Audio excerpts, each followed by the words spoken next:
दोस्तों, दिनाक्षी short hand में आपका स्वागत है। अगर आप चैनल पर नए हैं तो चैनल को सब्सक्राइब करें और बेल आइकन ज़रूर दबाएं।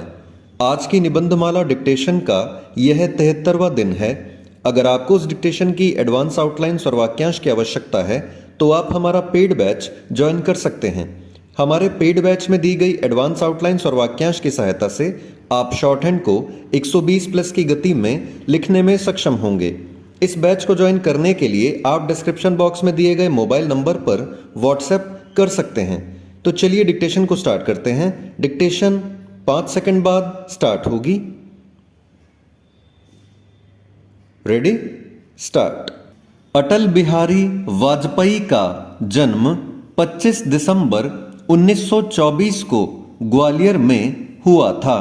उनकी माता का नाम श्रीमती कृष्णा देवी तथा पिता का नाम कृष्ण बिहारी वाजपेयी था। उस समय इनकी माता श्रीमती कृष्णा देवी और पिता श्री कृष्ण बिहारी वाजपेयी ने शायद ही यह सोचा होगा कि उनकी यह संतान एक दिन प्रधानमंत्री पद पर सुशोभित होकर उनका नाम रोशन करेगा। वाजपेयी की आरंभिक शिक्षा ग्वालियर के ही सरस्वती शिशु मंदिर विद्यालय में हुई।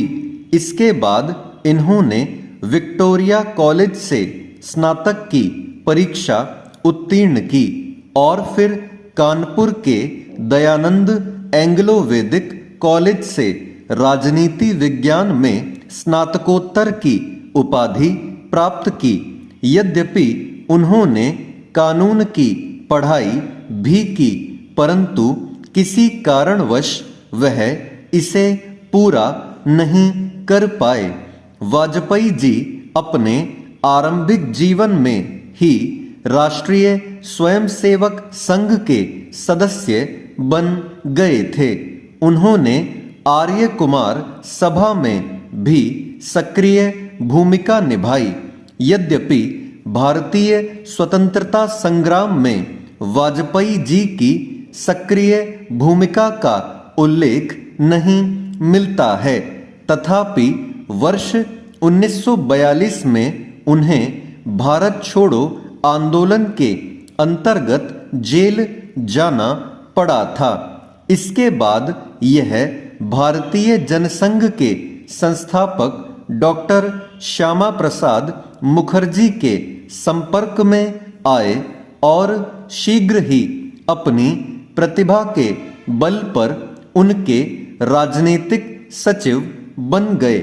इससे पूर्व वह राष्ट्रीय स्वयंसेवक संघ के कार्यकर्ता रहते हुए राष्ट्रधर्म, पांचजन्य चेतना, दैनिक स्वदेश, वीर अर्जुन आदि पत्र पत्रिकाओं के संपादक रह चुके थे और एक कुशल संपादक एवं सफल पत्रकार के रूप में प्रसिद्धि पा चुके थे।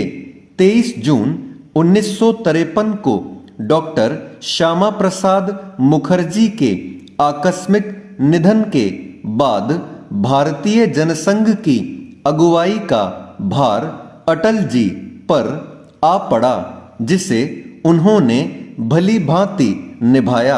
अपने राजनीतिक मार्गदर्शक डॉक्टर श्यामा प्रसाद मुखर्जी का संदेश देश भर में फैलाते हुए अटल जी ने स्वाधीन भारत के राजनीतिक परिदृश्य पर अपनी अमिट छाप छोड़ने में सफलता पाई।